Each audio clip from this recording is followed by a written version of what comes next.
Another dark log from the diary of a griever named John Weaver. Which is me. Yeah, I'm not alive and not awake yet. It's about 4:32 in the morning, Saturday, 24th of January, 2026. Yeah, off and on sleep again, so yeah, I'm the zombie today. Instead of going over the Trump crap and everything else, the world hates him like crazy. If you happen to watch any reviews on YouTube, and I'm not talking about just political reviews or everybody else's stuff. No, I'm talking about if you just wanted to get off beat and off track.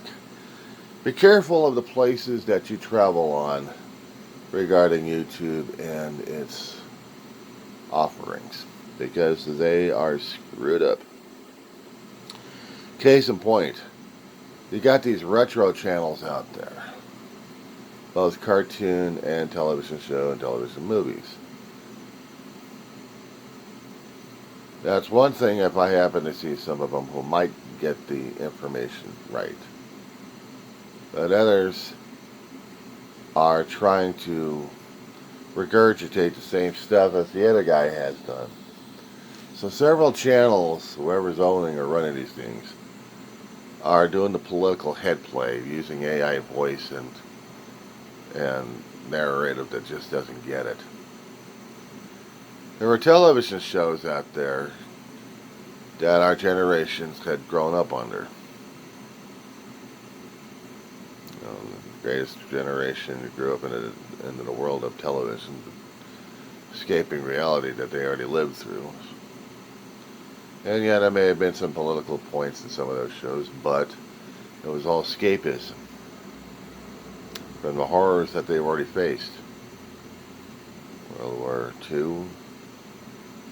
You had the Korean War and showing war itself.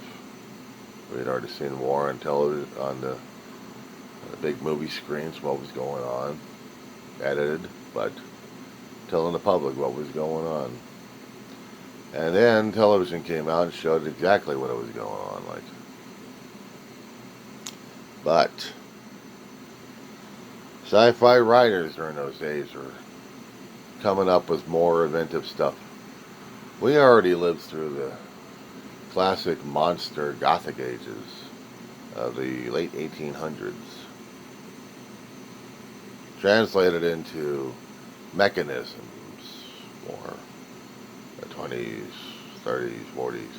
We had the serials coming out there of Flash Gordon and Buck Rogers and Space Patrol. And we still used whatever political themes we had.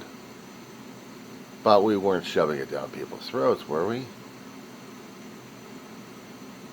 And I remember growing up in the 60s, because I was born in the 60s, I was seeing reruns of Twilight Zone and The Outer Limits. But I was also seeing some of the stuff that they came out with, which was pretty cool. Now, one of the channels that they were talking about, and one thing that they didn't touch, shows that you forgot about. No, they didn't. Because whoever did these AI bullshits never knew about fandoms these days or conventions, you schmucks. Space 1999 was one of those. It still is one of those. May have been made in Britain, but that was okay because some of the stuff that came out in Britain was pretty damn cool. We saw pieces of it or bits of series out here in the Southland in California. And we had small growing pockets of fandom happening. Now, without the technology we have right now, it was slow going back then. Mail, maybe phone calls, but we had slow gathering of fans. And if the information got put into periodical magazines, they could keep track of stuff. But it was still cool to go to the conventions and see some stars coming in there that you didn't know about, but you get to listen to them, or listen to the panels, or collect the merchandise. That's what conventions are all about, right? Sharing ideas with the fans of a show, of a television movie, of a series. Picked on a bionic woman in the $6 million Man. And then I heard so much Cold War claptrap coming out of this thing. This is dark, and this means about imperialism, and this means about government control, mechanizations. Oh my God, we gotta panic about the damn thing. And I remember watching the shows because they were just action shows, and you got entertained and you got brainwashed. Well, you're just like, yeah, Steve Austin, Jamie Summers, wow. Relationship issues.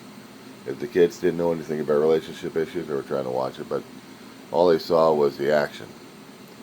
Now, if they were going for the political content, yes, it was during the Cold War.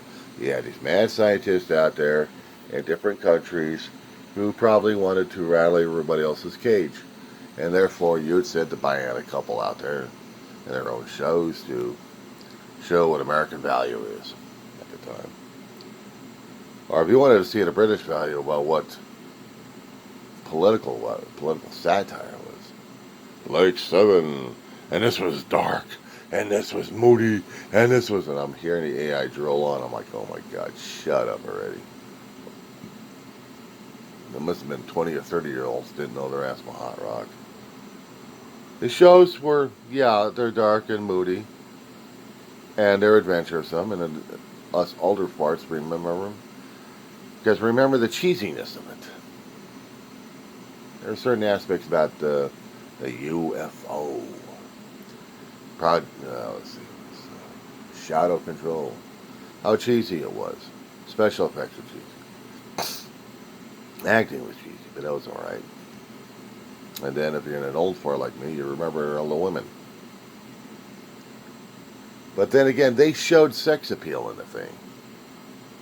It wasn't stripping of identity.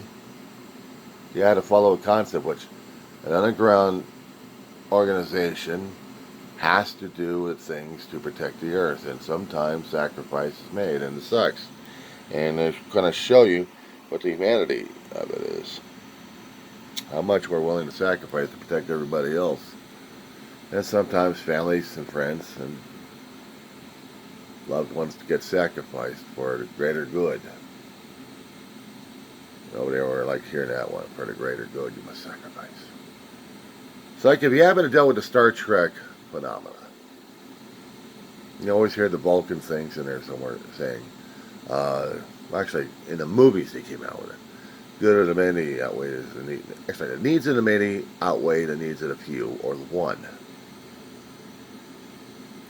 And sometimes needs of the one outweighs the needs of the many because we're selfish. But we value that one more than the many. At least to us anyway. Shows you humanity, Star Trek 1. But in the British series, it's sacrifice, sacrifice, sacrifice, right? That's what they kept saying. So when you had a movie, actually when you had the television show of Space 1999, sacrifice was all basically survival. But you notice every so often they'd kill people left and right. So what was about 200 or 300 people, came out maybe about less than 100 in 2 years, 2 seasons. But the reviewers never mentioned about year 2 because everyone wanted to forget about year 2. Just remember year 1 of Space 1999. Yes, the moon got blasted out of Earth's orbit. Man and its corporate greed or something like that. Or its stupidity in handling nuclear waste and putting it on the moon to think it's safe. But in that case, you put a colony, about 300 or so. Try to be self-sustaining. They can make their own moon. They can make their own, create the base that makes it sustainable. But it's really not self-sustaining enough. Yeah, you did have nuclear power. I mean, back in the 70s, we had nuclear power all over the damn place, didn't we? We started to have problems with the damn thing. Well, we also showed how nuclear power can be destructive, but also necessary. In the moon, it was an accident because of bureaucracy or whatever reason you say it. We stored nuclear waste, and it went through kind of a change, blew the moon out of Earth's orbit, screwed over Earth. You want to find out who does the blame on that one? But then they didn't focus what was happening on Earth all the time. It was always about the moon because they got blasted out of space. And they eventually was out in space. But they should have said something about the Earth. What the hell happened to the Earth? So it took year 2 to come up with a reason what happened to Earth. Oh, we had these technological wonders here, but then geology keeps screwing us over. Okay, well, at least we know what the hell happened to Earth. And the moon became had an outlying colony of humanity struggling for survival on both planets, both the moon and Earth. So that was something there. Lake 7 was a typical rebellion show against the big megalomania government thing going on out there. Okay, we got it. And I lived long enough to see a lot of people being fans of the show, both in America and abroad. But it wasn't American made, it was British made. And yes, we did love our British television.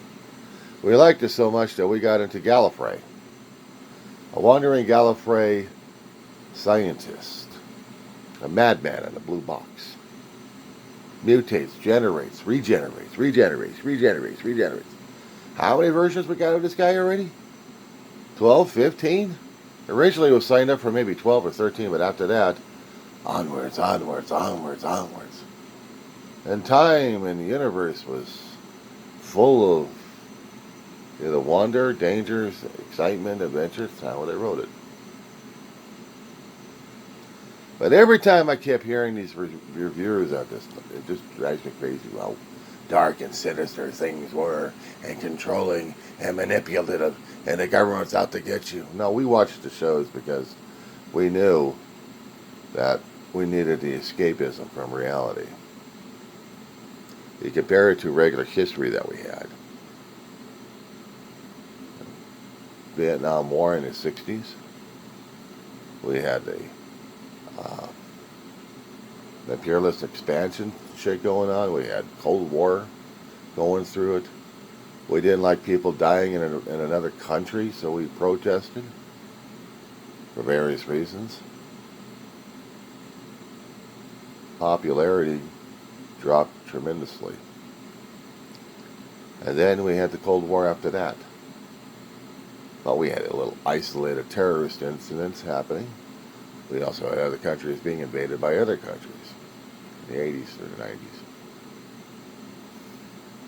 Organizations struggling to keep their borders protected, struggling with each other, and having organizations trying not to fight, trying to negotiate so we can have a peace, or at least somewhat of a semblance of peace. But you would think every time I keep listening to these damn AI channels, when they're trying to do the reviews, how dark and sinister everything else was. I'm like, give me a fucking break. You use the ships for escapism. Star Lost. Okay. Good one. Maybe the people weren't ready for this kind of thing. I mean, who was?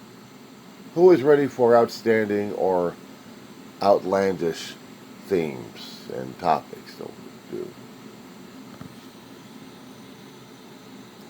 Viewers have their own appetites. It's a ratings thing. It's something that television has to deal with. It's a gamble. If the writing was good and it caught on, you'd get some fans. Maybe you'll get reruns. Maybe you get a legacy over decades, if you're lucky enough. If not, it's a hit and miss shit. That's what entertainment is, hit and miss. They like it, they like it. They don't, they don't. But you're going to be denigrating people, saying it's dark and mysterious and it's political extreme. It's and I'm hearing this all the damn time. The zeros and ones of YouTube and Google are picking this shit out and keep repeating this stuff over and over again, spewing it out. It's bad enough when I start searching YouTube for stuff regarding how to wrap my damn foot. And I'm getting more and more of that. Or if I happen to start talking about, dare I say the masshole's name, and everybody else associated with it, I get more and more videos of the damn shit. I put a like and a comment, and guess what? I'm stuck for it.